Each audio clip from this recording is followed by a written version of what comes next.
Let's see. We're going to see if this one is nicer to me than the other one. I'm going to put some music on while I see if it's behaving.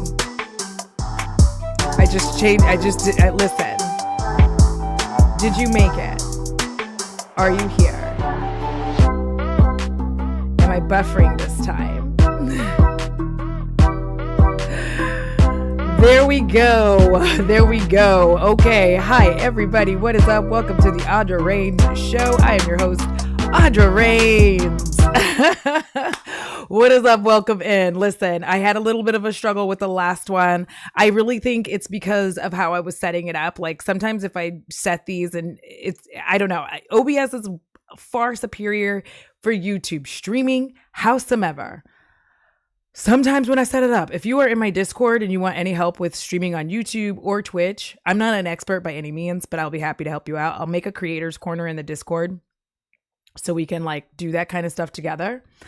But today, listen, I wanted to talk about YouTube being dry. Now, I do have a little thingy thing that I wanted to tell y'all that we are in fact going to finish the Who Did I Marry? Who TF Did I Marry?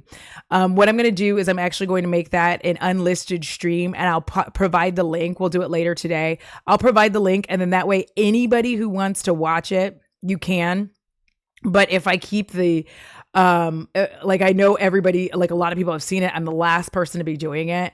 And this way, hopefully it doesn't like, it's not monetized. It's not interrupting anything, So with that being said, yes, please like the new stream. Let's see here. Okay. Let me just make sure I have all of the customizations proper. So that it doesn't get mad at me again. Like, let's do the things. Let's have a good time. Thank you so much for everybody who's like bearing with me. I had that in the description of my last one is that I was going to be experimenting. So thank you for bearing with me on this experimentation. And I promise we will be finishing that. I'm going to be doing it later today. I just wanted to talk about this because my friend Jen from Jen Loves just did a video or a stream and she was talking about Manny, MUA and all of that. If you haven't watched it, I'll link the stream later because it's actually working now. So I'm not going to get too fancy with things I'm trying to do. But I'm sure you've seen multiple videos of creators saying that they're quitting YouTube. And I'm going to put quitting in quotes, that they're quitting YouTube, and probably multiple videos of why is everybody Miss, I will definitely make it available. I'm just going to make it unlisted and I will link the unlisted link. So you will all have access to it. It's just that I know that everybody's seen it for the most part and I don't want to bog down. Like YouTube will get mad at me and I'll be talking kind of about why, but I don't want to bog it down because it doesn't get a whole ton of views, which isn't a bad thing. It is what it is. But I want everybody to be able to be a part of that. But if you have not been looking around, or if you have been looking around, like many of us, we're subscribed to at least 30 or more creators, right? Like all of us are subscribed to at least 30 or more. They have notifications on for at least half of those folks. And you may have noticed that they're just not uploading the way they once did. Like there was a point in time where when you're like everybody was doing content all the time, you always had something to watch. And now you're having to kind of sift through. And I'm actually quite literally having to go to like my main page way more often than I ever used to see like what's even happening on YouTube. Like, is there anything happening? And so I wanted to talk about this, and we're going to do it in parts. There's 5 parts, and I'm going to experiment, and we're going to see if this works out, because if it does, I can do this format for a lot of other videos. So the first thing we're going to be doing is talking about part 1, the hustle and grind culture of YouTube. Oh my God, is it working? I'm feeling like a champion. So the first thing I definitely want to talk about is the hustle and grind culture of YouTube. Thank you for the love on the stream and the listen, I've been working. Um, so the thing about even getting started with YouTube is just getting monetized requires 1,000 subscribers and 4,000 hours of watch time. And all of that has to be in a 365 calendar year. So if you start on September 1, then by September, or really August 31st, essentially, of the following year, you had to have met all of these requirements. And just for context, 4,000 hours of watch time is approximately 167 days. So if you kind of put that into your brain, that's almost half a year that you have to have had people consistently watching your content. So even getting monetized is a feat, because most people will give up before they ever get monetized. Just because trying to even get 1,000 subscribers is very difficult on your own. And then there are also the reason a lot of people just give up at that point in time is they don't enter the hustle and grind era of YouTube creatorship. They just kind of fizzle out because they don't want to do all of the things that you have to do to get that far. And it's rough. It is rough going, especially today, because there's so many people who want to be content creators. And during the hustle and grind era of your YouTube time, most creators are working on their branding and finding their niche. So whether it's beauty, books, movies, free range commentary, you're doing all of that stuff, and it takes time to figure out exactly where you fit in, because you can know what you want to do, but it might take time for you to get your branding together. You're also buying and trying a lot of new equipment, so it's really costly during this hustle and grind era. You're building an audience, and building an audience is the hardest part, because typically when you get started, I promise you, a lot of people are you're going to have your friends and family subscribing to your channel.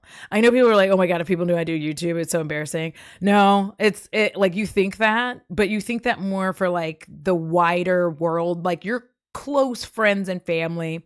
You don't mind. They subscribe, they watch, they share it with some of their little friendly friends. And that's usually maybe your first 5 to 15 subscribers or close friends and family. And it takes a lot to get outside of that and just be building that audience. And also, while you're building that audience, you're having to learn how to present yourself on camera. You're trying to learn how to present your ideas in a well thought out and concise manner. You're also, if you're doing it, having to learn how scripting works for you. I have a whole script over here. Listen, I'm doing a little bounce because baby, I never have scripts. This is more than 5,000 words. I'm look at me winning, child. But you're doing all of this. And on top of that, you're also learning how to network. And networking, I'm going to tell you, is the most embarrassing part of this for me, because a lot of people who start YouTube, a lot of us are either physically disabled or have some kind of mental disability, whether it be anxiety, bipolar disorder, autism, anxiety. We have a lot of these different things that make it hard for us to connect in the real lives, in the real world. So we connect online, and a lot of people were connecting online long before they even started content creation, right? So then to have to try to reach out to creators and be like, hi, I also make stuff. Can you help me make stuff? What are some pointers? It is such an awkward thing to do. I will say, I am autistic. I have ADHD, massive anxiety. And I'm not really good with people in general. So the absolute stress of trying to reach out to a creator makes me want to die inside. I can't. Every time I've done it, it's always been embarrassing. I will always point back to where I did that to Abby Williamson at one point, trying to reach out. It was very humiliating. I feel like I was talking in Renaissance terms.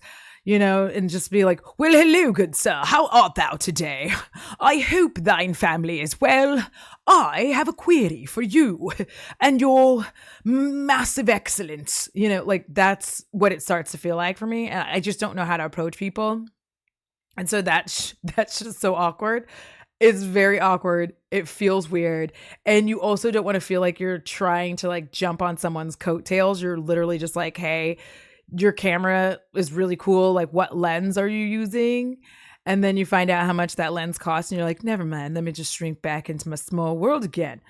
Good morrow. Exactly, Feffy. Feffy's an OG. Feffy's my friend IRL as well. But like, I really did start out a correspondence with Abby Williamson on this YouTube platform with good morrow. I promise you I did. Humiliating. Luckily for me, Abby is also a weird duck and was okay with the whole thing and responded back. It was fine. But it's so awkward to have to do all this networking, and it takes time to figure out how to. And then like it's discouraging when you reach out to somebody and then they don't respond. You're like, oh my God, why do you hate me so much? You're like, I can't believe you hate me. But it's not that. It's just like creators like I don't check my DMs. Okay. I check my DMs maybe once a month. And then I don't check my email, my business email, because most of it's just like weird Amazon sellers being like, hey, you like this? Do content for us. And I'm like, I don't work for free. So they think that by sending me this thing that's sufficient. And I'm like, no, I'm not going to do that. But often the biggest thing here is that often creators are usually balancing a full-time, traditional 9-to-5 job with content creation. Although some people are working to make this their full-time job because they're currently unemployed. Many of us experienced this during lockdown when the Rona first started rolling through here. And so this can mean when you are trying to make this your full-time gig, or you are balancing regular, like traditional employment, this can mean waking up super early in the morning to film. Then you go to your job, then you get home and you edit and upload. And then you're trying to also keep this consistent upload schedule, because if you don't, you may never get picked up in the algorithm. So it's really stressful. You set these deadlines for yourself, and it stresses you out that you can't make them, and it shouldn't, but it does. It doesn't. Yeah. Half Cousins podcast I've been watching a long time. Yes. Talent. I'm adding good morrow to my repertoire. You know what? It does kind of work. It does kind of work. I think if you are a weirdo, just lean on your weirdo tendencies. I didn't know what to say when I was like reaching out, and I was just like, even reaching out for collaborations from other creators can feel weird. And I promise that the biggest reason it feels weird is because you feel like you're trying to ride on someone's coattails. And I will tell you this, if that's what you're doing, that's fine. Just make it known to that creator that that's what you're doing. I will just say that up front.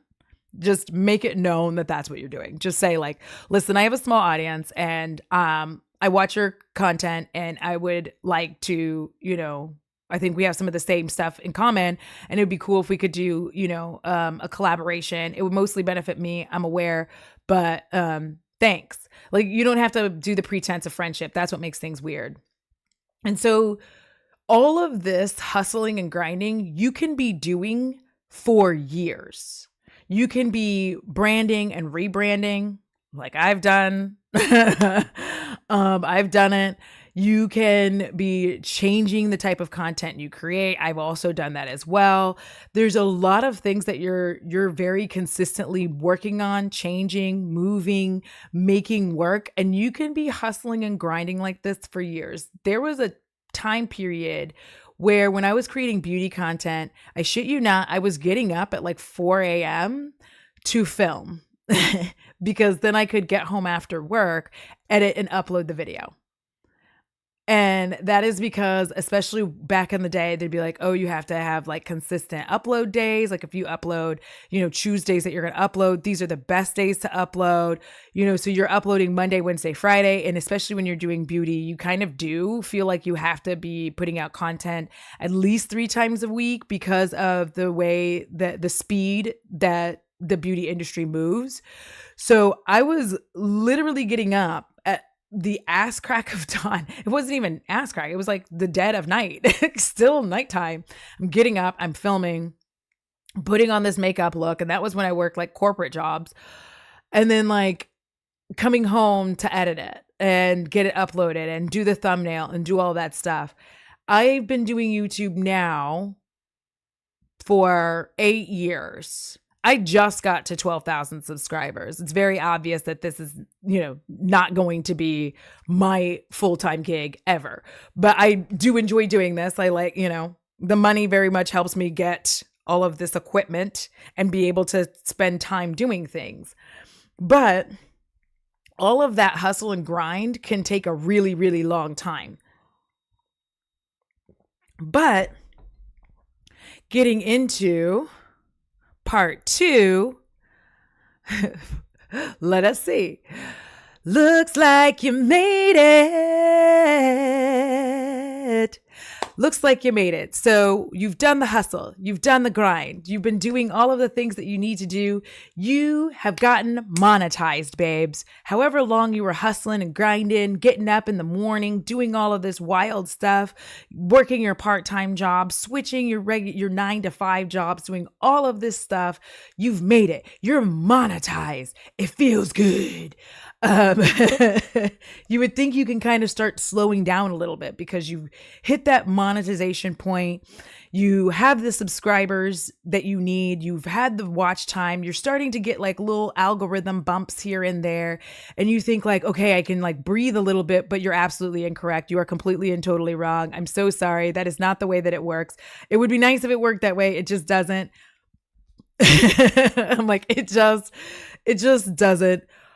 All your hustling and grinding goes into double time, actually, because now that you've made it, now that you're monetized, you get this sensation that you can make this your job. No matter what size you are, you get the sensation that you can make this your job. The goal is there. It's just like within reach, you can feel it. You're like, okay, so if I do this and I do this and I do that, so your content production starts to step up. You now have access to your metrics, which you don't have. And I really do wish that was something that YouTube, I don't know if they've changed it. I feel like they haven't because I don't see them on my other channel, because I don't have monetization. But you don't have access to any of the metrics to know what's performing well and why, and what's not performing well and why. Like you could have a video that is performing well in the first half, but not the last half. And you can kind of figure out why you're not doing that.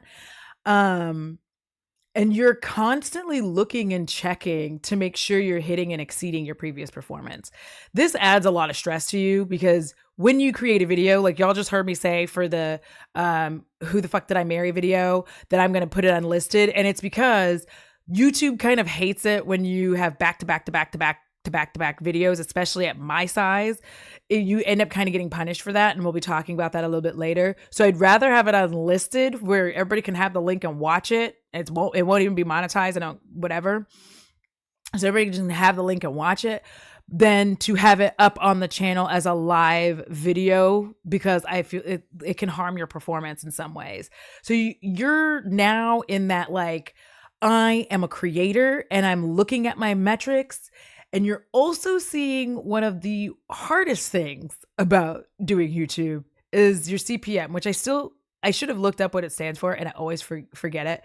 But it's not what you thought it was, because it changes. It quite literally changes from video to video, month to month, day to day. You don't know why. You don't know why. Like, obviously, you know that the views are what's causing it to bump up. But then you can have your current video, be like, oh, your CPM is like $1.75.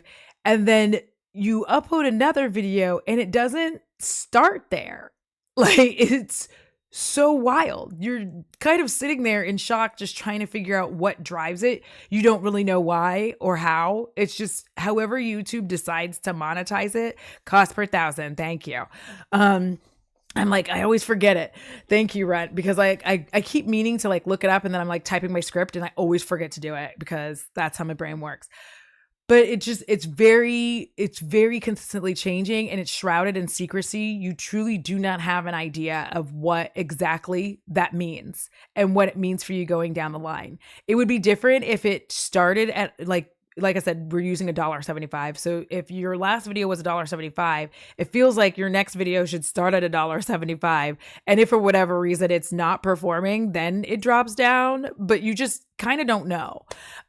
So depending on how well you're doing, you might end up considering quitting your traditional 9 to 5 job and doing YouTube full time. And a big reason for this is, like I said, in the hustle and grind, you've been working 24/7 because that's really what it comes down to. And a lot of people don't realize that. Like, you are working 2 jobs. If you have a job outside of YouTube, this is 2 jobs. And 2 full-time jobs at that. You are very regularly planning content, putting content together, putting scripts together, regardless. Like, you just kind of have to be doing that because you have to be ready to do your next bit of content whenever this one's done. You don't really sit down and rest. Every time you're done, you're like, anyways, let me keep working on my new project. So if you're doing really, really well to where you're making enough money to where you can quit your traditional 9 to 5, you go ahead and go, okay, I've run the numbers, I can do this. But your mental health can and often does start taking a dive at this point because your self-worth is inextricably tied to these numbers. Your livelihood is tied to making this content, and the stress ratchets up every time you have a video that doesn't perform as expected. So as content creators, as much as we try to not let these numbers define us, if you normally have a video, like in my case right now, just generally 1K views is like my expectation. Anything beyond that, I'm like, wow, y'all are awesome, thanks. But like it's kind of uncomfortable also because I'm like, ooh, I will never live up to the next one. I won't live up to that. I'm not gonna make it. I'm terrible. Please don't look. And then I just like disappear even longer because it stresses me out that the next thing I do will not be interesting. Nobody's going to want to watch it. I have that same feeling even doing this live right now. I'm like, this is going to go up and nobody's going to care and it's going to be stressful. And then I'm going to feel like I have to hide it, but I'm not going to, because we create very specifically because we want people to see our work. And I do want to say that too. And it looks like you made it. Another big part of this is that nobody writes a book, nobody writes poetry, nobody takes photos, creates any form of art with the intent of no one seeing it. I mean, very few people do. I'll say that because maybe some people are just really shy about it and don't want anybody to see it. But most of us do because we want people to see our art. We want to share it. There is a beauty and a joy in sharing your art with others. And when it starts, as Kiara pointed out, capitalism is the villain of creation, creativity, it starts doing that. Once you start making it and you have access to those metrics and these numbers start being tied to your self-worth and they are tied to how you live. Like, you know, if your video doesn't perform well, you may not be able to afford rent. You may not be able to afford to pay your car note. You may not be able to afford to go to the doctor if you needed to. If you have people on your payroll that you're paying to do thumbnails or whatever, you may not be able to pay them. Your researchers, you may not be able to pay them. It just really stresses you out. And like, stress is really bad for you. We'll get into that more, but like, the good part about this is, on the plus side, you usually have at least 1 or 2 content creator friends, like true friends, to bounce ideas off of, and you get to commiserate with them because it's like, I thought that once I made it, it was going to be like, yeah, but I made it and I feel more stressed than I've ever felt in my entire life. And I think that's another reason why I just don't I kind of don't mind anymore if it takes a while, if I don't, do well, or if a stream doesn't do well, or people just didn't like this. I've stopped allowing that for the most part. It's not 100%, but I've stopped allowing that to like bring me down, because I do have creator friends that I can commiserate with. I can be like, it sucks when this happens. It sucks when that happens. And all of this is going to lead us to the harshest thing, which is the most unknowable of unknowables, the almighty algorithm. Now, y'all, the algorithm is something else, because literally no one really knows how the algorithm works. Let me say that again. No one knows. We can guess. We can have a little bit of an idea. We can be a little bit close to it. Oh my God, do I really have almost 735,000 views on my channel altogether? Are you serious? That's wild. I have a lot of content on this channel though. But we just know it exists, and we have to continuously work to appease it.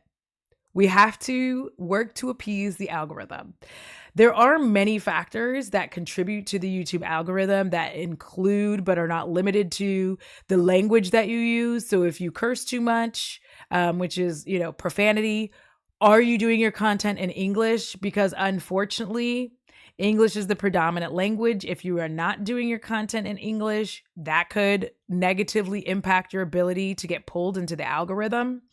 The category of video that you are doing, like whatever niche that you have decided upon, and the rating of it, like, is it family or is it not made for kids? Is it made for kids or is it not made for kids? We shouldn't even have that option, because nothing should be made for kids, but we're going to move on.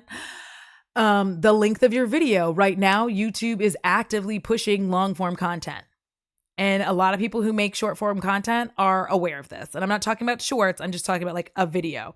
A lot of people who make videos that are 20 to 30 minutes long are seeing that it's taking significantly longer for them to get the views that they used to get.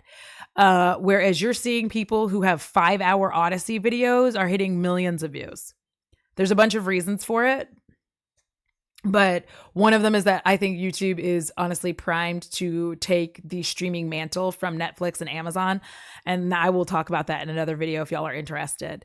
The other thing that can be part of the YouTube algorithm and what affects it: race, gender, ethnicity, appearance, sexual identity, all of those things can have an effect on the algorithm, as well as trending topics. So staying on trend is a big deal. And I'm going to say this because I love the people who like to say that the algorithm isn't biased. It is biased because it's made by people, and people are biased. Even the people watching content are biased. I am biased in what I watch. Many of you have heard me say in a live stream, oh, I like this creator's content a lot. I just can't subscribe because if I do, it will ruin my algorithm. Like, there are white creators I find fascinating, wonderful, fantastic.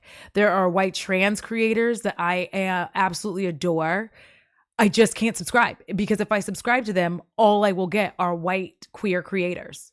I will not be able to, I will have to sift through and find queer creators of color. So I have to just like your stuff and say that I like it and move on. But I can't subscribe because it will absolutely destroy my algorithm. And the algorithm is flawed in that it prioritizes ads, money over what the viewer wants to see, which contributes to the bias. And that's what I was talking about. Is it truly does, it does not matter how many times I'm like, I want the majority, I want like 99% of my YouTube content to be from queer creators and queer creators of color. Doesn't matter how many times I watch them. Doesn't matter how many times I subscribe. Doesn't matter how many times I thumbs up them. The reality is the algorithm is going to feed me what they want me to watch. And the issue with this, because people go, well, I just go to my subscription tab. The problem with that is that it still does it over on your subscription tab. It will still prioritize. And I keep watching it happen on mine. There are Black creators that I am subscribed to. And multiple times on my subscription tab, it will show me the white content creators at the top and I have to sift through to get to my Black content creators. They will release a video on the same day, same hour, and I'm still struggling. Like, I'm still struggling to just get to what I want. And I love all of these creators, but it's really irritating that you're trying so hard to like want to watch something as a viewer and still get bamboozled. And so once you are monetized, especially if YouTube becomes a large source of income, whether full-time or contributes significantly to your ability to obtain new equipment, etc., many of us creators become indentured servants to the algorithm. And this is where everything starts to take a nosedive. You would think that in the "you looks like you made it" section, like your stress is ratcheting up. You're getting like more and more to where you're just like, I can't handle it. Like, let it, let it die. You would think that at that point you would be like, okay, all right. But what really ends up happening is you just finally get to where you're like, I can't handle it anymore. I can't deal with it anymore. I want to be done. I need a break. I need some coffee. Once you become an indentured servant to the algorithm, it absolutely just leads to a loss of creativity at some point. As many creators got into this because they love to create, but what happens to us when we're creating to satisfy an algorithm instead of feeding my creative soul? Like, what happens? Because at some point, I'm no longer creating the content I want to make. I'm creating the content that the analytics that I've been looking at have said that are my best videos. This means for people who do videos where they're talking about, like in beauty, something negatively, they find that they end up having to do a lot of videos about like negative stuff because that's what's going to get the views. It's hard for them to continuously do the positive videos because those don't get the views. Reviews in the realm of beauty. Obviously, I'm going to talk a lot from that perspective because that's where I came from. But reviews don't get the views that they once used to get. Tutorials for sure don't get them. And it's very interesting because you'll always have somebody point to like one or two creators that have 1 million subscribers and they do tutorials, but you can't use an outlier. You can't use like the 1 or 2 outliers to support your thesis. If 99% of the people who do a tutorial aren't getting the views and that one person is, that means that person is not really part of the conversation as a whole. They're just not. So like we could want to say that all day long, every day, but the truth is that's not how it works.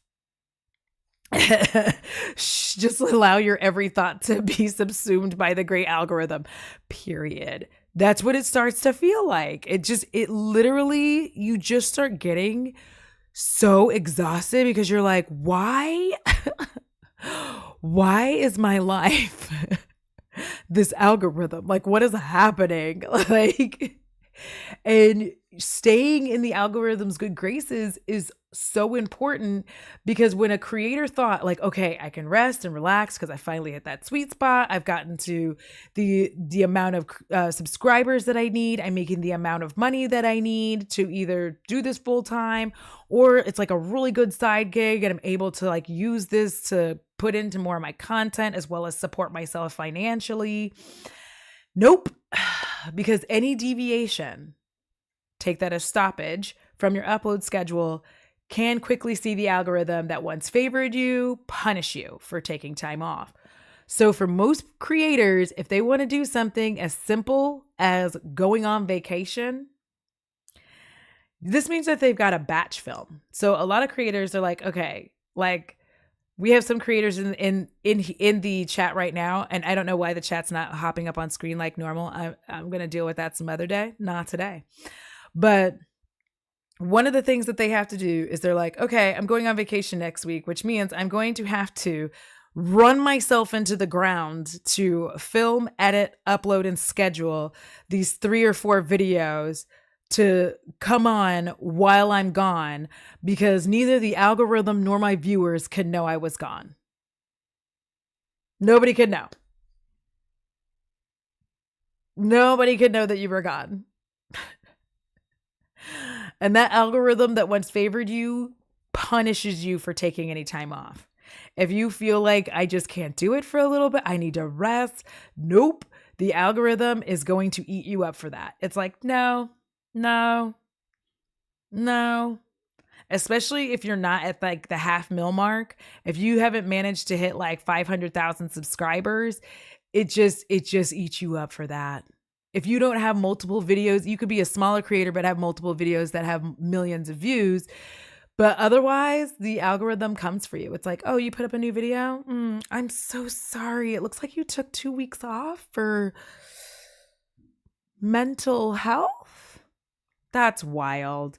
So what's eventually going to happen is what happens to everybody. All of this algorithmic juggling and trying to stay on top of your game is going to lead to the worst thing that so many creators talk about, which is burnout.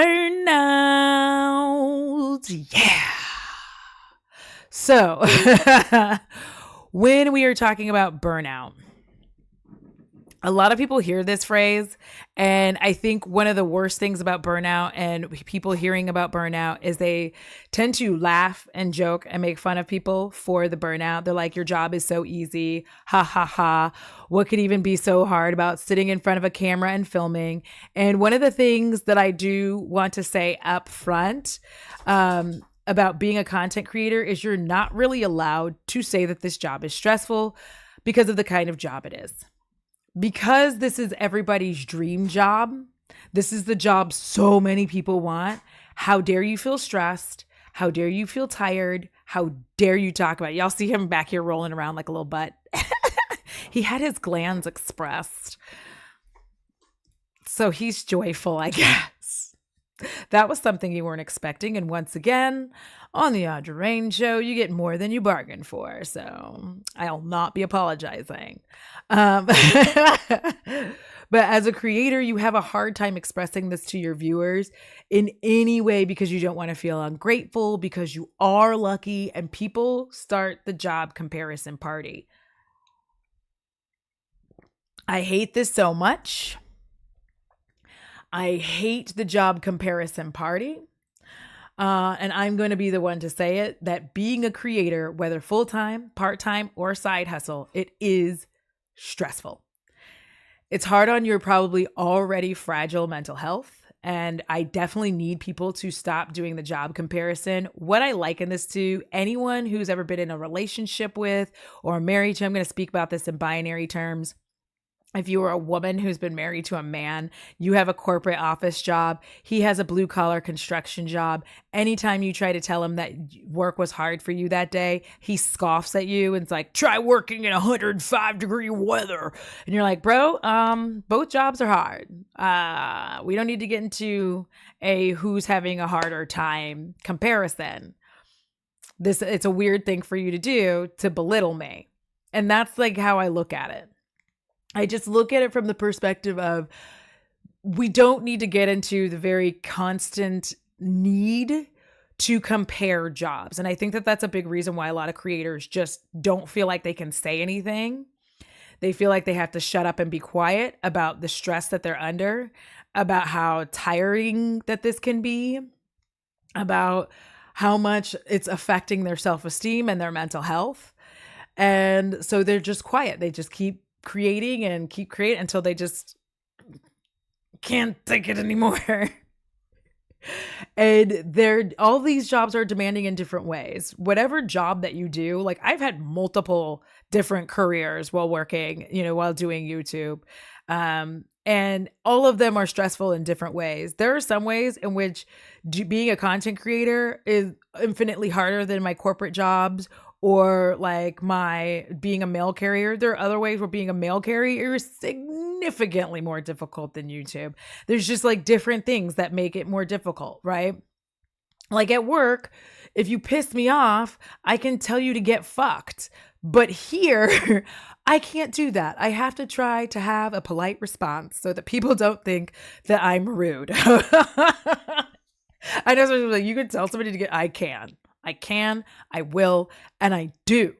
Because how are you going to try to check your mail when you can clearly see I'm over here trying to fill the boxes, get fucked. But I just wanted to tell you, if you're a creator and you're stressed and you're tired, I see you, and you are allowed to feel this way. You can feel blessed and lucky and overwhelmed and stressed by this job. Both things can be true. I think that what happens is people see the content and think, how hard can it be to turn on a camera and film? So when I was creating filmed, edited content, a video that you would see that was 25 minutes long was probably an hour, sometimes an hour and a half worth of filming. Like raw footage, hour to an hour and a half. Then I had to cut it all down. And that usually takes multiple passes, kind of going back through and be like, you know what, I can just cut this part out. You know what, I can just cut this part out. In the beauty world, that's why a lot of content creators are back there doing their eyebrows off camera to cut down the video. They're not doing it off camera to be assholes. They're literally like, it's too long. I was, a little long-winded here, but I can't cut this part because if I cut this, then this part isn't going to make sense. And I really want this to be here. I don't want to refilm because that's weird. I could also pop in and do editing me. There's a lot of things that go into that. So burnout is the result of many years on that hustle and grind, gaming the algorithm, upgrading, staying on top of every trend, and basically being entrenched in content creation 24/7. It often feels like there is no break. If you do YouTube, you have to have an IG account. You have to have a TikTok account. You have to be making things into reels and shorts. Are you on Snapchat? Are you on Lemonade? Like, are you on all the social media platforms? Are you doing everything you can to grow your brand? It is a lot. And no one, on top of being on all of those platforms, that's why so many people were reluctant to even go to TikTok. Although they're trying to ban it. We don't know if this one's going to go through. We'll see. But you're also your own accountant, your own PR team, your own legal advisor, video editor. You are your own everything. So of course, after some time, you're going to finally break. No one can keep going at this rate and not break in half. No one can. No one can do this that long. Like me right now, like I said, I've been doing this for 8 years. Taking steps to not get into this, but have done that. I just think that there is a period of where you cannot handle it anymore. And then you have to add in all of the financial obligations that can be potential stressors. As a YouTube content creator, you don't have access to insurance like you would at a typical 9-to-5. So if you've made it to the point that this can be your 9-to-5, you're paying for any visits to the doctor, mental health professionals, all of that. You're paying for all of that out of your own pocket. You don't get sick leave. You don't have vacation time. I know that people are like, yeah, but you can go do. Even if you can go, you still, like I said earlier, that's why I talked about that. And with the algorithm, you still have to massively prepare so that you don't lose ground in the algorithm. Your viewers don't know you were gone, and you can at least have a good time. On top of that, even a lot of creators who do go on vacation feel like they have to make their vacation into content. So it just feels like you don't really get a break, and you're very consistently just always doing content creation. The YouTube money is fickle. There's no one to take over for you. It's not like somebody can just take over your channel for you. Be like, hey, can you do my channel for me for 17 days so that I can go on vacation, and have a nice time and not think about any of this? Thanks. You don't have that. Your typical 9-to-5 sometimes has that, which sorry for your coworkers that have to carry on your bullshit. But it's what it is. But you don't have any of that. The YouTube money is fickle. The CPM, as I said earlier, changes. You don't, a typical 9-to-5, you know what you're going to get paid. I know when I'm getting paid from my 9-to-5 every single time. I know exactly how to allot my bills, all of that stuff. I'm also getting paid bi-weekly. YouTube pays you once a month.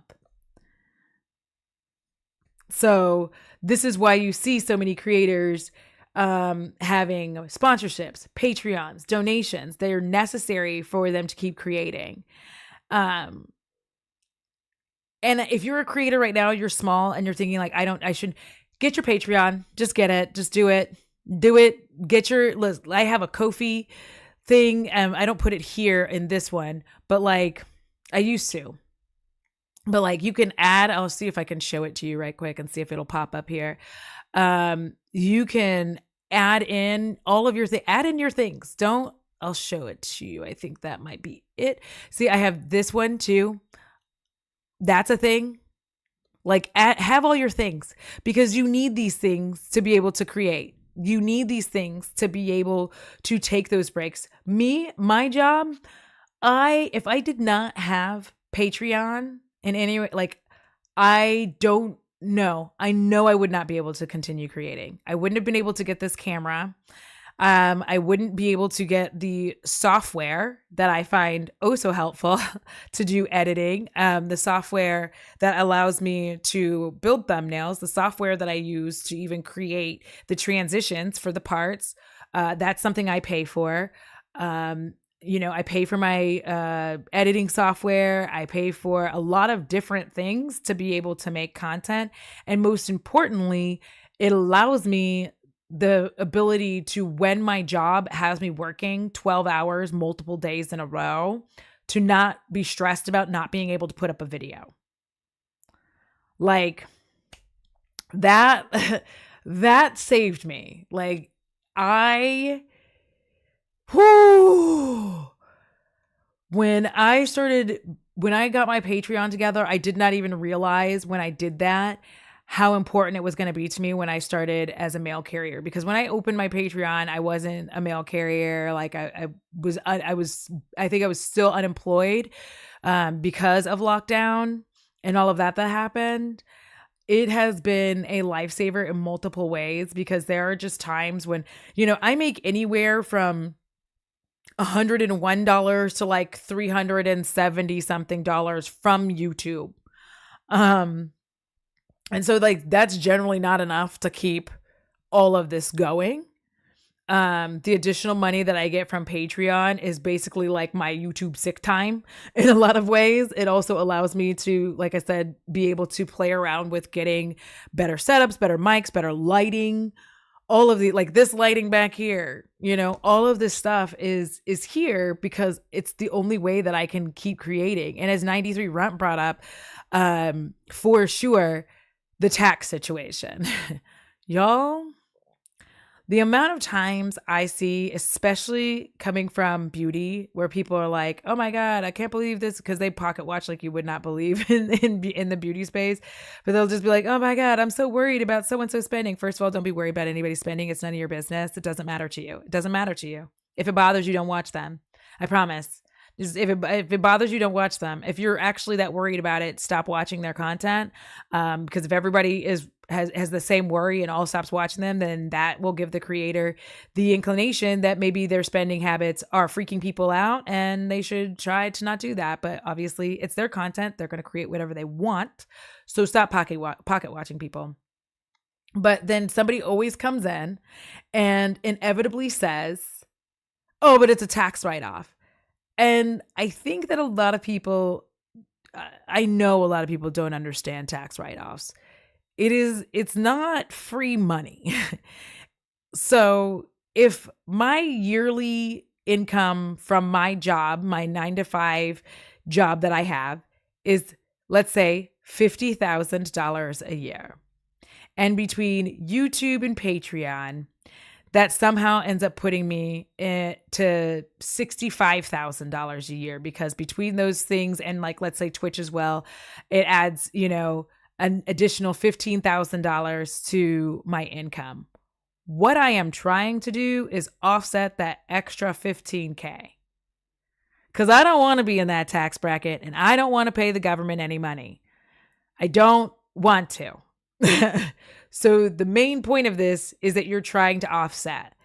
And if YouTube is your main source of income, you're doing the same thing. You are offsetting how much money you made with how much you had to spend to create this content. Because if you just outright made $150,000 tax free, you owe the government a boatload of money. And no one wants to owe the money. And if you don't put aside money for taxes, it like owing them money is just, it's the worst. It's just very stressful. And I think once people hit this point of burnout, they're done. They're like, I need to take a break. You start seeing all of these creators just like disappear for weeks, months at a time. They're just like, they just kind of break down because no one can live their life online.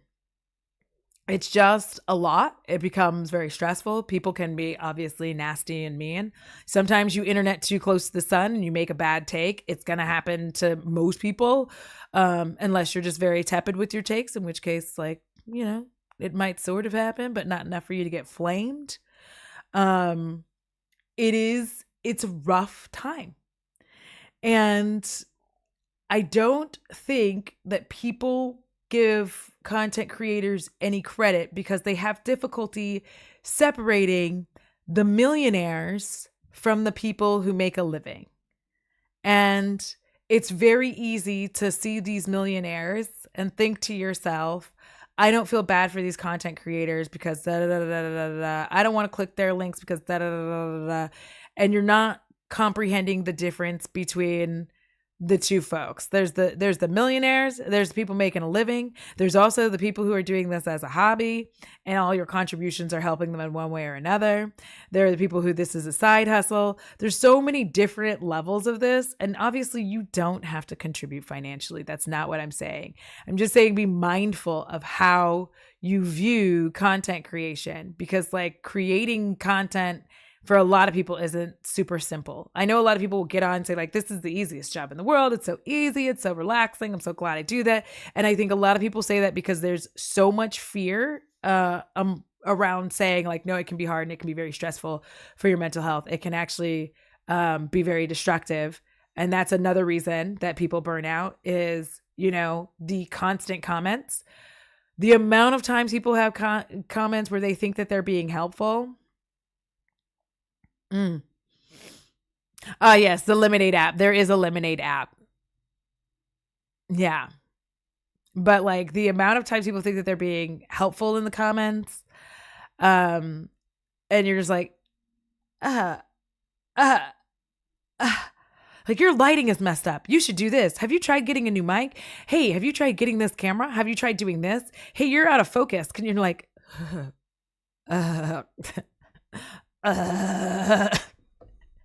And here's the fun fact about doing YouTube. A lot of them don't really take, depending on the state, most of them don't take taxes out.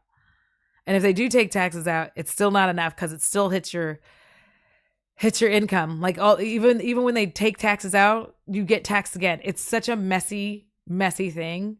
And yes, Promethean flame.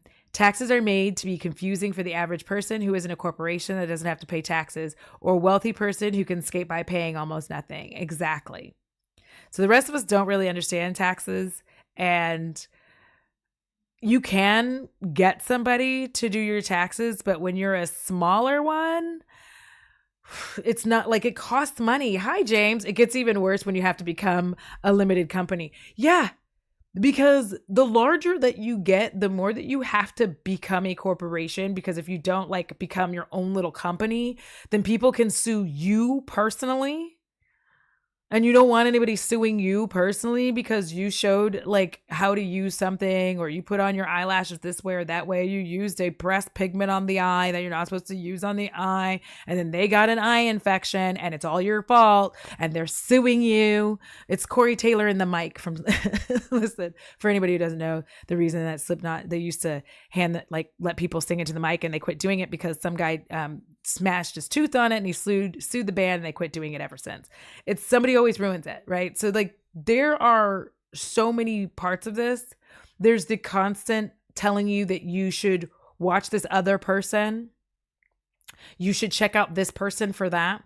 The amount of times that I saw, since James is here, that people would be like, oh, Audra, did you see James say something? And I'm like, yeah, I'm not going to copy him though. Like, what do you, I'm not going to copy them. You know, especially in beauty, we see this so often. Be like, oh, you should try this technique from so-and-so. I don't want to. I don't want to. The amount of people who are like, try this concealer technique. I was like, yo, I have bags like I'm going to go spend 47 days in Scotland. Like, that's the kind of baggage I have under my eyes. No, I don't want a dot dot. I want all the concealer. I want it down to here, bitch. I'm trying to like hide this just a smidge.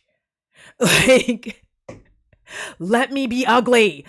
So like, and it is, you just, and if you fuck up, if you are friends with somebody that people don't like, you have to hear the constant, like, I can't believe you talk about this person. If you do a sponsorship from a company, maybe you didn't get to research as much as you would have liked to.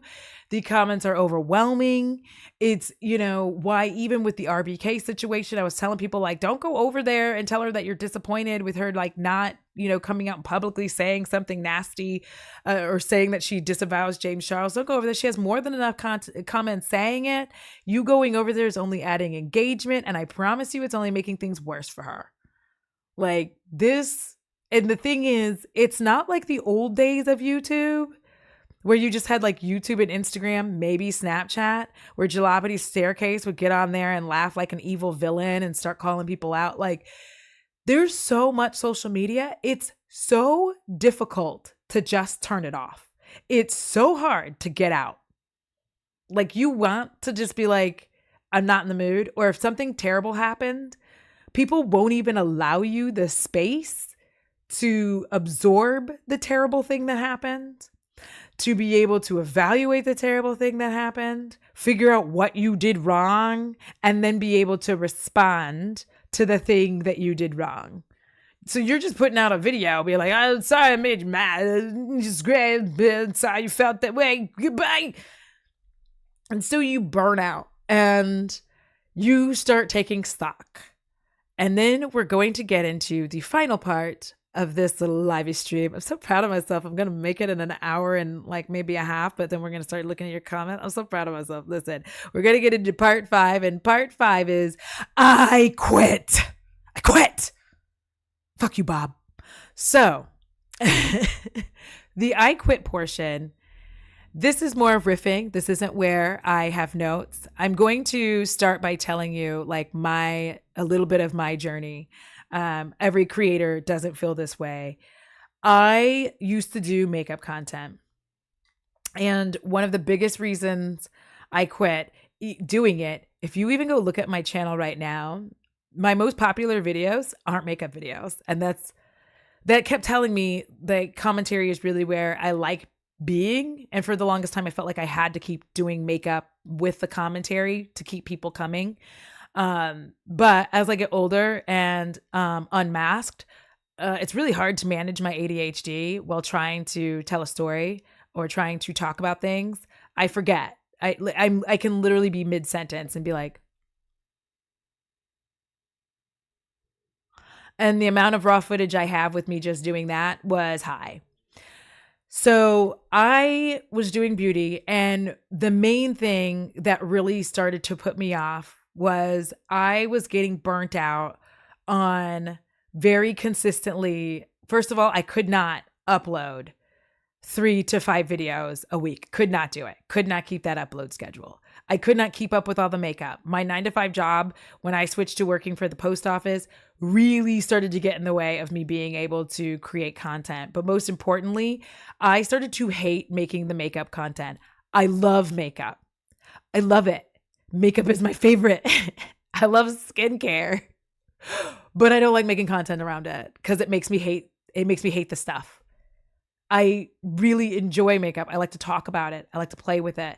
Like, this look is not meant to be beautiful. It's meant to be fun. I like playing with my makeup.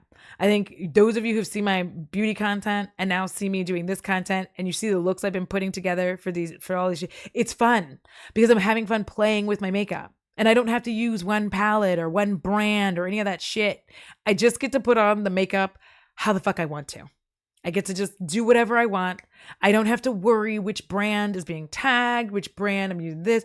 When this is the whole thing, when being a content creator was like being a beauty content creator was my thing, was my niche. The problem was I couldn't really experiment. Like if I got this palette, I had to just use this whole palette for the look. And I didn't want to. I didn't want to. I just started to hate creating makeup content. There were things I could not get right. I could not get the swatches down. I did not have the energy to keep trying to make them look right. The comparison is the thief of joy, and I was stealing all of my joy by very consistently comparing myself to every beauty content creator out there. How come they're getting this and I'm not getting this? Maybe I should try this. Maybe I should be better at this. I need better lighting. I need more mics. I need to do this. Maybe if I do more overhead style, maybe if I do this instead, perhaps this. I need to be doing that. It just got to be too much. I also realized that financially, I was not going to be able to keep up with buying all this shit. It wasn't going to happen. I couldn't do it. I could not do it. It was not for me. Even if I could, I didn't want to switch to trying to do like low buy or no buy because I am not a minimalist. Okay. I'm a maximalist. I like to buy a lot of shit. Buying things is my favorite. And the only reason that I would be making no buy or low buy content is because I don't have any money. That's it. I'm not doing it because I actually believe that shit. I don't have any fucking money. Like that's what's happened. I'm broke. Kara! But I'm a broke ass bitch. And like when I'm broke, it's not fun. And I don't want to be like, I also want to use all this makeup I have. I have so much beautiful makeup and this is the most I've played. I've been able to play with my makeup since I quit doing beauty YouTube. Like I'm literally in it and I'm just like, oh, let me just slap this on, you know, I like the Adept Sunset, whatever that palette was called. And I was using it today. I was like, all these shimmers are like the same damn color on the eye. I didn't notice that before. There's just things. I get time with my makeup. And I realized that this wasn't for me. It was burning me out and I was getting frustrated trying to keep up.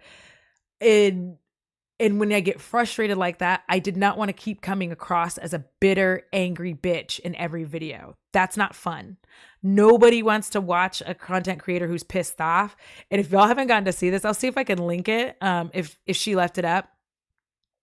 But Paige Christie was doing a video with like this guy who's just like absolutely, I think his name is Jake or something, absolutely hates Shane Dawson. And if you've never seen a hater, like the haterist of haters, I thought I was a hater. This guy takes the cake and he hates for no reason. He's just like, I hate the sky because it's blue. You're like, you need some help, son. But like, I knew that wasn't the kind of content I wanted to create. I knew I don't want to film being bitter and angry. And I could see it coming across. I could literally see me being angry. I could see it when I started like doing new makeup nonsense bingos. I could see me getting steadily like angrier, more bitter. And I was just like, that's not who I am. I'm not an angry, bitter bitch. I'm just upset that this isn't working the way that I want to. I'm upset because I enjoy makeup and I'm not able to have fun with it. I feel like I always had to be on to the next thing, on to the next thing, on to the next thing. Even now I'll see people being like, oh my God, I wish somebody actually did like a real try on. I'm like, bitch, I had videos on here, videos of days of trying foundation. You know, like I was doing the thing. Y'all just, you know, it just wasn't happening, you know, and it is what it is. I'm not mad about it now. It's just funny to see people say that. I'm like, I was literally doing that for a long time. I was literally like, that was why I was getting ready and getting up at 4 a.m. to film so that I could do a real test. I would like go to work. I'd do all this stuff, be sweating, doing all these things, come back and be able to be like, this is what it looks like. James, you could take time off, but you have to do 2 weeks of work and 1 week to make up for that 1 week you want off. 100%. And I started to realize just like doing this content for me was making me unhappy. Plus, I actually did go look and I was like, you know, my top videos have nothing to do with makeup. Apparently, people like it when I say things. I should just say things. So I quit. So I switched. I did not want to be overly involved in my analytics. Still don't like being involved in my analytics. I will actually put my hand up on the screen like this, like on my computer screen. I'll be like, when I'm going to my content page, because I don't want to see the amount of subscribers I have or have lost. Just FYI, if you're a content creator, I just need you to know this. Every single content creator on YouTube, every time they upload a video, they lose subscribers. It is everyone. There is not a content creator on this platform that isn't losing subscribers as soon as they upload the video. It's not you. You're not losing your mind. Nobody suddenly hates you. It's some weird YouTube thing. I promise you that. You're not terrible. You didn't upload a video and people suddenly hated you. I promise you that that's not what happened. Unless you're a terrible person, in which case that's exactly what happened. Go suck an egg. But that happens to everybody. I've seen creators like Charlie from Moist Critical, Penguin Zero. He said it. Peter Mon says it. I've not run into a creator of any size who has not experienced that. Every time you upload a video, you lose people. It's just, I don't know why. It's something YouTube does. I think it's some kind of bot cleaning system. I don't know, but every single creator experiences it. It's not you. And I knew that the only way for me to continue creating content on this platform was, one, to do things that I enjoy that I wouldn't get burnt down on. And I enjoy doing the commentary and I enjoy doing it in the live format. I also knew I had to let go of beauty so that I could actually enjoy my makeup and have fun with it and do as much pre-shower makeup as I want to. I do talk about makeup and beauty like behind the scenes, Patreon and all of that stuff. And I do it there because I can just be chill and relax. And I don't have to worry so much about having the perfect angle and all that bullshit. I don't have to make my shimmers, do the shimmy shims all the time. Every time I get stuff in PR, I can just show it off there. And it could be very relaxed, very chill. I don't have to be perfect. And I needed that. I needed to not be entrenched in looking at my numbers and my data, depending on who you are. You can say it either way. I don't care. I think it's weird that people get so hung up on it's data. It's whatever you want. And don't start on my Star Trek thing, because I know that data is in Star Trek. And so that's how you know to say data, because of data. Tangent. But I didn't want to do all that. And I knew that in order for me to continue creating content just generally, even if I did stay in beauty, I wasn't going to keep going at that pace anymore. And that is where you are seeing all of these big content creators who are quitting, because they're not quitting. They're taking back their lives. That's what they're really doing. They are taking these steps back.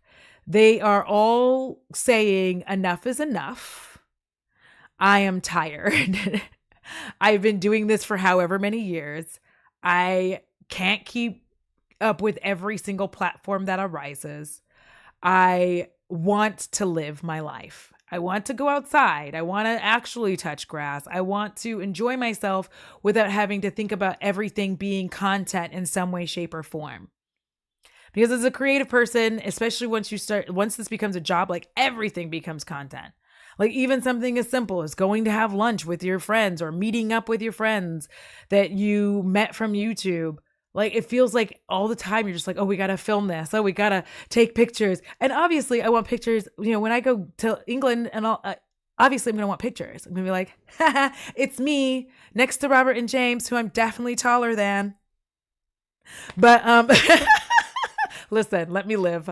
I don't know why I'm stuck on that weirdness. Just let me live my weird fantasy world. I like being taller than people, unless I'm dating you, in which case you be taller than me because I want to feel schmool.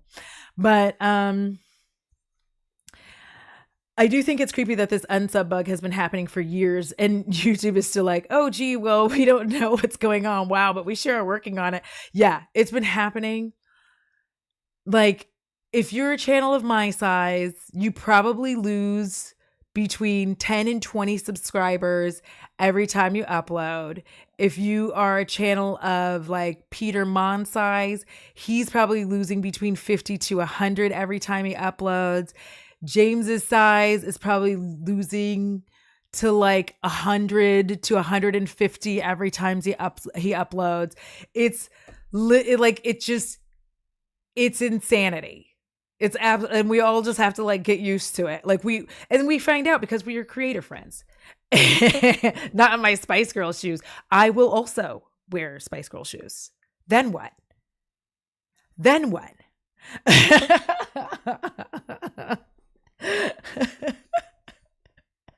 Then what? We'll both be standing there. Me still taller than you. So like everybody is going through that. It's not just you. And I think what you're seeing now is content creators are now starting to take these breaks by doing a couple of things. One of them is creating another channel where they can kind of slide out of their niche because nobody wants to do whatever it is that they've been doing for an eternity. Right now, the economy isn't great for beauty content. We all know that. Like luxury makeup is doing fine in the sense of luxury content still does well because rich people don't care about the economy. No offense to anybody who's rich. I'm just saying it's true. You don't care because you have money.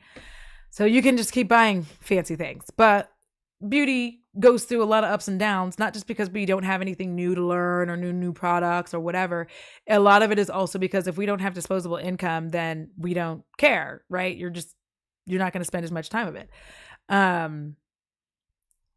So I think what we're seeing is creators taking their lives back, creators backing off of their entire lives, being entrenched in algorithms, content creation, being entrenched in trying to be on every single platform, being to the point where you cannot maintain that level of upload schedule, especially as new people come in, they start making content and you're like, wow, they are just juiced. They are ready to go. They are doing the thing. And I don't have that passion anymore. Taking these steps back gives you that passion back. Like you get the passion for creating when you're not having to stare at all that stuff all the time, when you're not having to consider like your next brand step. That was the other thing is I started looking and I was like, well, I don't ever want to make my own beauty brand. Cause like, well,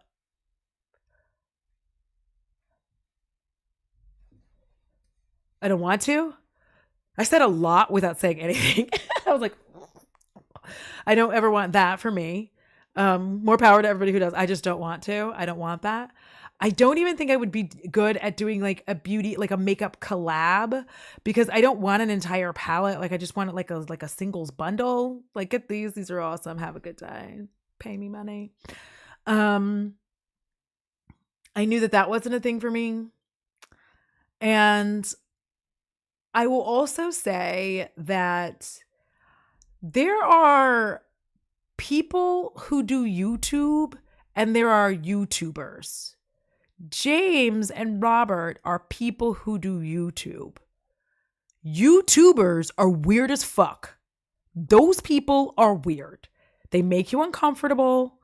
It's awkward when you realize that they are YouTubers and not people who do YouTube. Very uncomfortable. Makes you a bit queasy.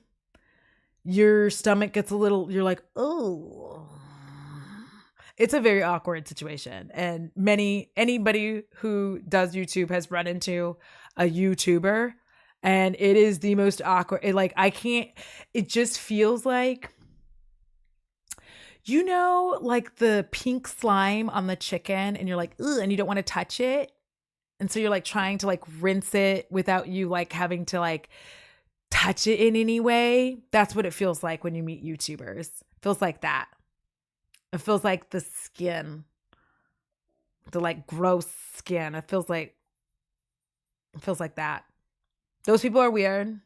Everything they do is content. They're like, oh my God, we should totally do a video together. Oh my God, we should do this. And you're like, oh, I'm sorry. I threw up a little bit. What were you saying? Those people are awkward. They're always talking about their numbers. They just like do not let you live. They're always telling you how much money they make. And you can't, like, you're just like, I just want to, can I go to the place before I met you in person? Thanks. Can I go there? Can I go back to the time before I met you? And we hate it. People who do YouTube hate YouTubers. And it's sucky because we just, ugh. And sometimes there's nothing you can do about it because you will always end up in a circle with YouTubers at some point. I think that's why I won't go on any trips. I won't do fucking anything because I'm like, if you were like this, just like chatting back and forth, I just don't want to meet you in person. I'm good. I want to breathe. Ugh. Like, those are the people who look at your view count and your numbers to determine whether or not they'll do a collaboration with you. Because they're like, well, how many views they got? Okay. So potentially by me doing a collaboration with them, they could bring approximately 2,000 people to my channel to watch. And that'll be 2,000 more views than I normally get on a regular. So that would bring my view count to 7,000 instead of the regular 5,000. So I'm going to go ahead and do that. It's disgusting. It makes you want to vomit. And so like what's happening is everybody gets that point of I quit. And I think that we're seeing a big spate of it right now because there's so many people who've been doing YouTube for a very long time who are finally taking those steps back. And I don't think that they had the ability to take the step back until like more people started rising in the ranks, which sounds stupid to some. But I think that they just needed to feel comfortable and confident that they were like, there's other stuff for people to watch, but also comfortable and confident that your core audience, those people who fuck with you, will be there when you get back. The people who fuck with you will be there when you get back. Always remember that. Like the people who love you, who love your content, who love what you make, who are there for every twist and turn and change that they are gonna keep being there. They're never not gonna be there. So you don't ever have to worry. Like, I know that you want to be wherever you're gonna be. My only goal with my channel at this point is 13K. That's always been my main goal, is 13K. Once I hit 13K, I will have made it. I will have done exactly what I wanted to do. And it's all downhill from there, babes. James says, this is why I hate brand events. There are some amazing people who do YouTube or TikTok. Then there are YouTubers and TikTokers. I know. Those people are like, it's just like makes your booty itch. They're so awful. Let's see. Those are people who have been subsumed by the algorithm. Yes, irradiated women. Like, just, they're part of it now. They're like, we are legion and we are many. A friend who always talks about what they have are not friends. They're just someone looking for someone to flaunt on. Yes. And people think flex culture is over. It's not. They're still flexing. They're just not flexing on camera as much. They're just flexing to other people who do YouTube. They're like, oh my God. They're going to tell you every second that they make money. And you're like, that's good. Anyway, can we keep eating these shrimp or what's up? Yeah, you can. You can definitely tell who's there to be photographed and just get tagged, like all of that. Like, it's just, don't you bring Legion into this? Listen. 93 Runt says, I feel part of the reason some are taking a step back or leaving is because their niche subject was too small to be sustainable, or its popularity died, or they got burnt out. I think most niches are going to be small. You have to expand it anyway. It's why like beauty, people who do like beauty, i.e. makeup content, will flex into like lifestyle type content while the economy's bad, because lifestyle content can be something as simple as like showing you different outfits and whatnot. I say simple, but it's not, but showing you different outfits and how they style stuff. And usually for a lot of us, we have similar items in our closet if we like their style, that we can style ourselves that way. And so you can kind of flex a little bit back and forth. Also in beauty, you can kind of flex into like vlogging here and there, like, oh, I'll spend a day with me, all of that kind of stuff. But I think a lot of people did get burnt out because when you start this, you start for fun. And then the moment that you get to the I'm making money portion of it, there's like always going to be this dream. Like when you get monetized, even me who's like, my goal is 13K, I'm happy. There's always going to be like this teeny tiny part of you that hopes one day you make it, that you're that bitch. There's always going to be that part of you that hopes for it. It may not happen, but you're hoping, you're praying. You're just like, oh, all right, Mrs. Gosh. See y'all in the weirdo married stream. Have a good day. Also, y'all, did you know that the time change happened today? Because I certainly didn't. Imagine my surprise. Imagine my surprise. And I would never be able to do lifestyle because I would be like, all right, so here's my fit.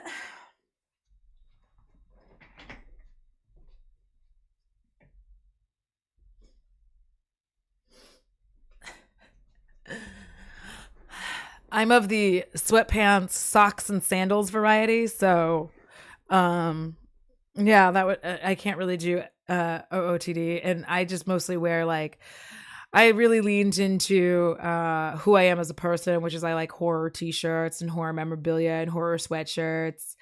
That's my favorite kind of stuff to wear. So my OOTD would always be like, this is my Cthulhu shirt. I have paired it with these ugly LuLaRoe leggings because I want it to be comfortable and I want to be comfortable every day. So, but like, it does feel later in the day. Yeah. Yeah, it was, I am too much of a lazy goblin to do lifestyle. 100%. I am the same. I can't do it. I don't want to, not my favorite. So I'm not gonna. So like, yeah, I think you get to the I quit portion and most of these people are really, they're not quitting. They're taking a step back. They're getting back to the roots of enjoying creating the content. They're realizing that the people that fuck with them are there. That for me, for instance, my regular right now is about 1K views per video, right? I'm aware that approximately, usually when I get around 600 and some odd views, 647, in the 640s, that's my core.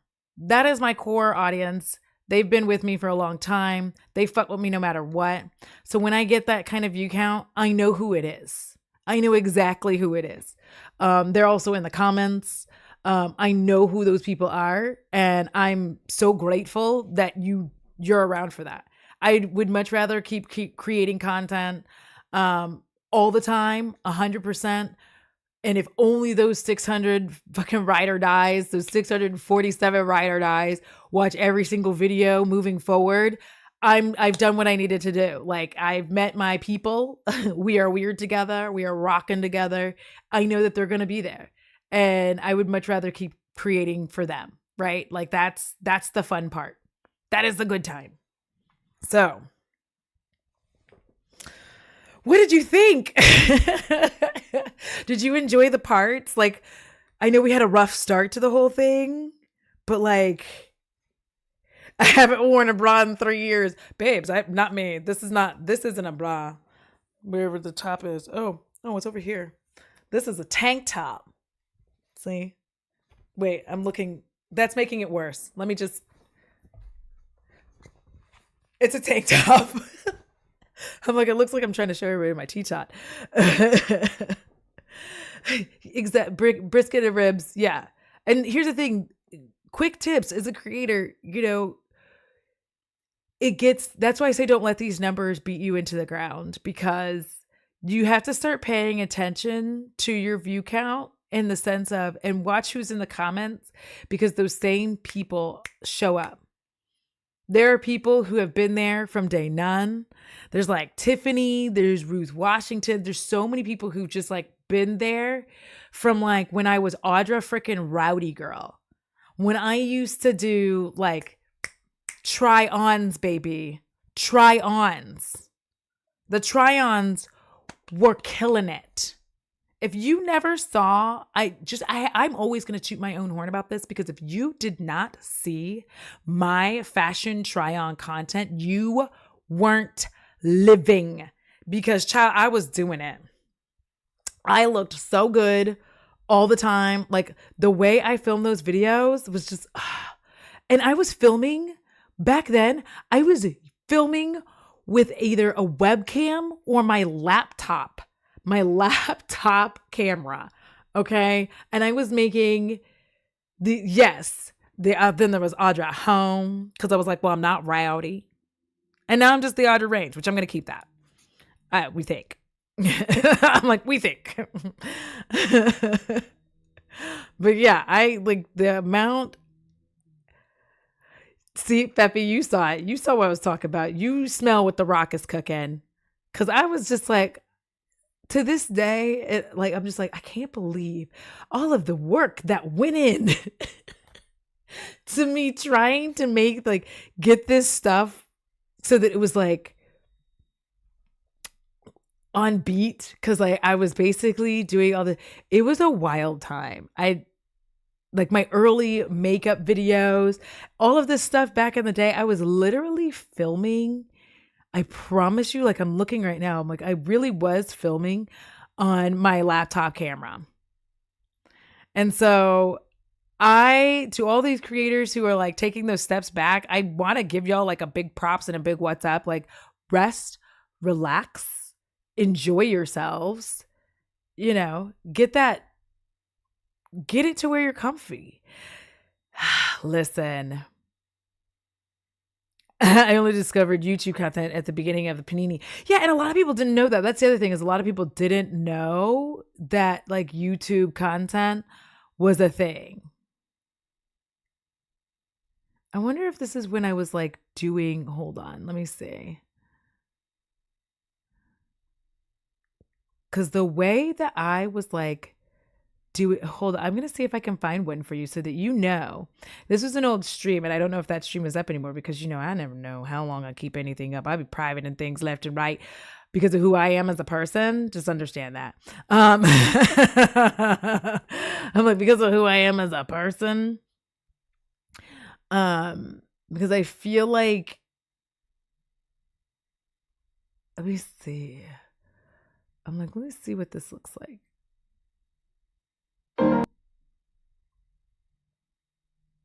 If I was doing the dancing, because listen, y'all, I would dance. I'm gonna listen, if you're done, be done. It's fine. I'm sorry. I'm on my thing, and then I'm gonna go relax for a little bit. Then I'm gonna go relax for a little bit, and then we're gonna go ahead and get into the who TF did I marry? Oh, I can say the fuck now. Who the fuck did I marry? We're gonna get into that, and then I'm just gonna live my most medium, boring bitch ass life. I didn't even use YouTube for music. When I tell you, I wasn't even I didn't even know you could create YouTube content. I was creating YouTube content by accident. It is humiliating. Listen, you know what? Hold on. Because I love y'all. This is, I feel one of my most hideous, somewhat embarrassing moments. I'm gonna show it to you, and I don't want you to hurt my feelings. Thank you. You can tell because of the size. I believe it's this. Okay. All right. Let me get over here and show it to you for real. It's going to be so embarrassing.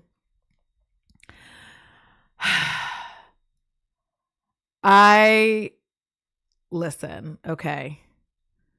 Please be kind. Don't be mean. Don't be mean. I'm over here don't be mean. Okay, I'm going to hit pause.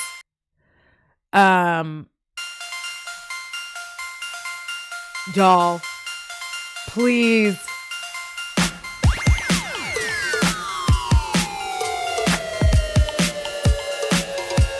Oh my God, I'm so embarrassed by myself.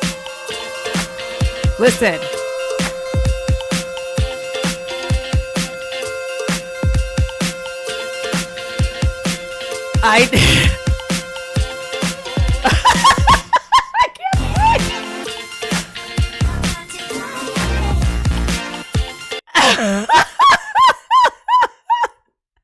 I I will cut this out of the like actual live stream because I feel like this was like music. Y'all. I told you not to laugh.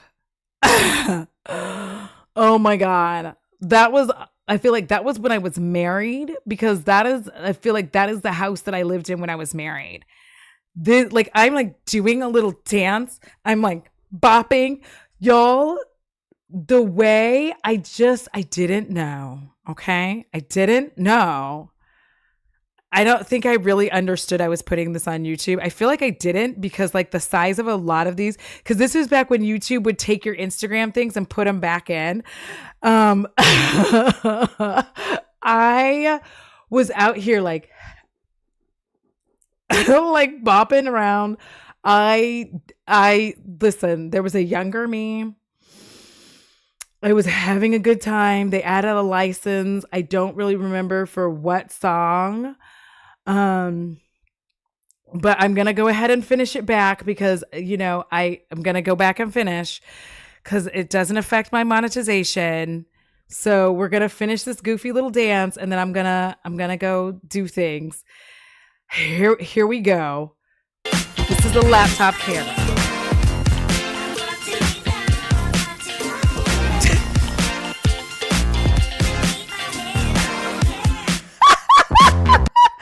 And that's how I started getting, like, that's how I started creating content on YouTube. Because what I was doing is I was literally making content via Instagram, and I didn't know that they were going to, I didn't understand that they were going to YouTube.